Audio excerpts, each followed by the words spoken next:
The world is finally catching on to what the skeptics in Turkey were saying all along. For the better part of 16 years, Turkish leader Recep Tayyip Erdogan, a self-styled economic reformer and the world's great hope for Muslim democracy, had a compelling story, and for most of that time, everyone bought it. Everyone, that is, except Turkey's old guard, the secular establishment, the billionaires, generals, and educated elites who stood to lose their monopoly on power, wealth, and influence. Data, compiled by Bloomberg, the old establishment hadn't done well by the rest of the populace or the economy. When Erdogan's party swept to victory in 2002 on pledges to open markets and liberalize institutions, Turkey's economy was on life support, requiring an international rescue package that topped $20 billion. The lira had collapsed, along with a handful of banks and government efforts to contain raging inflation. Voters demanded change. They got it. For most of Erdogan's years in power, Turkey appeared to be in a golden age. Istanbul, a global crossroads for centuries, exuded optimism. Restaurants and clubs popped up like mushrooms. Entire new districts for the arts and nightlife seemed to sprout overnight. Young Turks educated abroad returned in droves to start businesses and make their fortunes. Turkey hosted international summits and, with Spain, became a co-sponsor of a United Nations-backed effort to forge international, intercultural, and interreligious dialogue and cooperation. It was captivating. So much so that a visitor could be forgiven for believing that under Erdogan, the city finally had a chance at living up to Napoleon Bonaparte's comment, "If the world was only one country, Istanbul would be its capital." Data, compiled by Bloomberg now, however, it looks like Turks got more than they bargained for.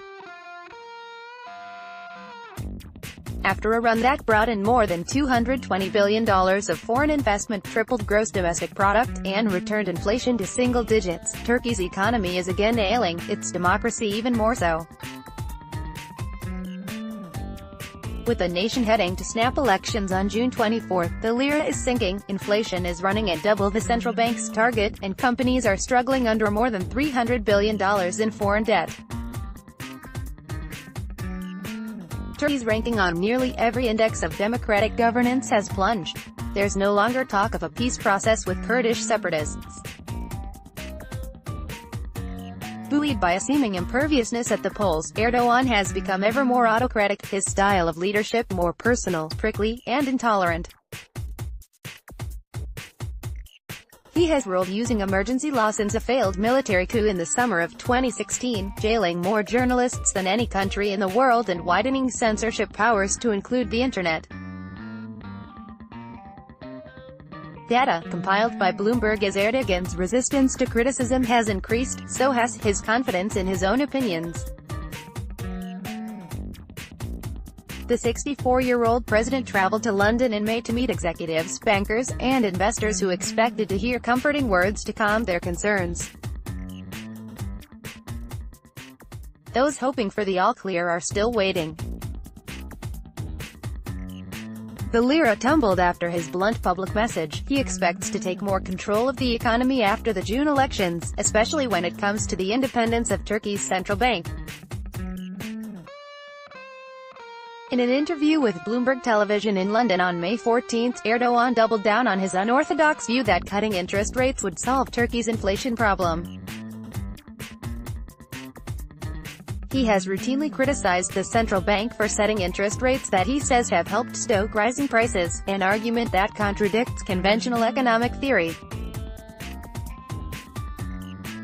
"Of course our central bank is independent," Erdogan said in the 30-minute conversation. "But the central bank can't take this independence and set aside the signals given by the president. Such self-assurance isn't out of character for a politician who built himself a palace 4 times bigger than France's Versailles, and defended its $615 million cost by comparing it to Buckingham Palace. It's from that new abode that the one-time mayor of Istanbul has virtually crowned himself the unassailable leader of a country of 80 million. As Erdogan's hold over the Turkish economy grows, so will the threat to the country's recent decade and a half of prosperity as investors and a generation of young talented Turks flee. It wasn't always thus.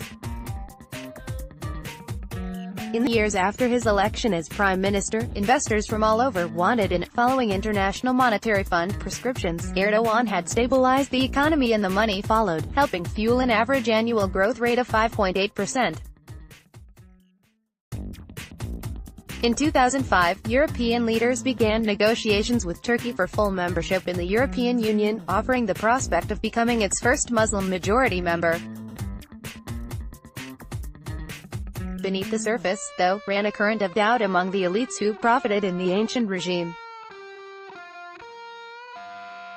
Elbowed aside by a new generation of connected builders, doers, and fixers, the old guard whispered among themselves that it was all a show. This new sultan, they said, really wanted to subjugate the army, take over the courts, and Islamify the country. They warned of a looming Iran-style theocracy. An oft-cited quote whose provenance was never clear, but which Erdogan has never disavowed, had him once telling supporters, "Democracy is like a streetcar. You ride it to your destination, and then you get off." On his way to winning elections at all levels, presidential, general, and local, criticism from the secularists in the big cities only made him more appealing to his pious base in the heartland.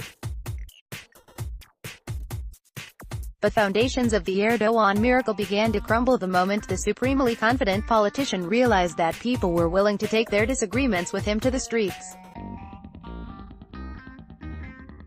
The overthrow of the democratically elected Muslim Brotherhood in Egypt in the aftermath of the 2011 Arab Spring changed the way Erdogan looked at dissent in his own country.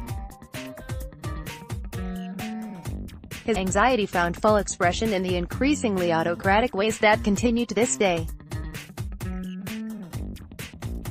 In May 2013, a plan to destroy a 9-acre green space in central Istanbul, a city that had been ravaged by a decade-long orgy of construction, set off what would become known as the Gezi Park protests. Unwilling to let himself become a victim of popular unrest, Erdogan used heavy-handed police action against a smattering of environmental activists. It backfired and sparked a mass movement that saw demonstrations seeking to bring Erdogan down in nearly all of Turkey's biggest cities. Instead of the strong reformer, the world now saw a vindictive ruler whose actions exuded paranoia. Erdogan's entourage floated conspiracy theories about the protests. One claimed that Germany had funded them because it was jealous of Turkey's new airport. One advisor claimed that Erdogan's enemies were trying to kill him using telekinesis. Police retook Gezi Park, but Turkey would never be the same. The end of the golden years was at hand. The sense of optimism, the belief that Turks of various stripes and ideologies were all in the same boat, was replaced by a relentless divisiveness in political culture, exacerbated by a sense of grievance emanating from their uncompromising leader.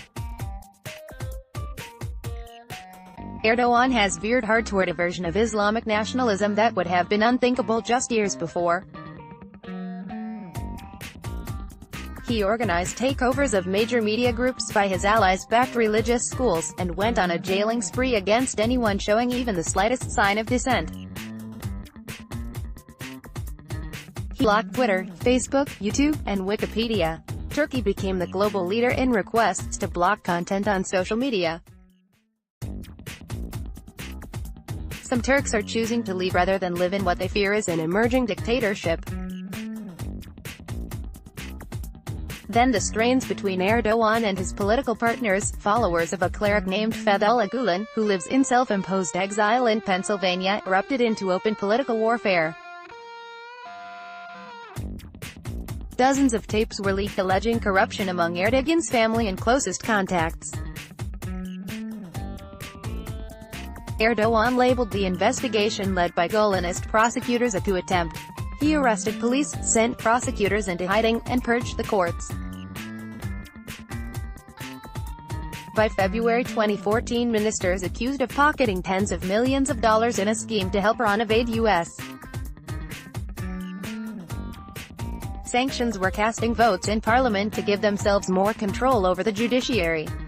The probe was killed, but the battle had just begun. The Golanists went underground, but they didn't go away.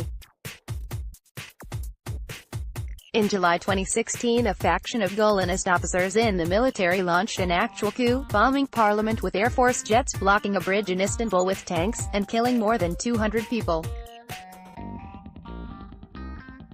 Appearing on television via mobile phone app, Erdogan called his supporters onto the streets and asked them to stay there for weeks on end. The purges that followed decimated Turkey's institutions and further strained relations with its Western partners, most notably Germany and the US. Each had citizens swept up and thrown in prison. Tens of thousands of Turks were jailed. Countless others lost their jobs. Hundreds of businesses were seized or shut down. The crackdown on the press and freedom of expression intensified. For Erdogan, the betrayal led him to lean increasingly on an inner circle of advisors and functionaries whose main qualification for their jobs is loyalty. When managers from two major investment funds visited Ankara earlier this year, they reported being shocked at how political loyalists have gained the upper hand against seasoned pros in the nation's most important policy-making bodies, according to an economist familiar with the visit. The Economist's conclusion: textbook institutional decline. Harvey is the Bloomberg News Turkey bureau chief.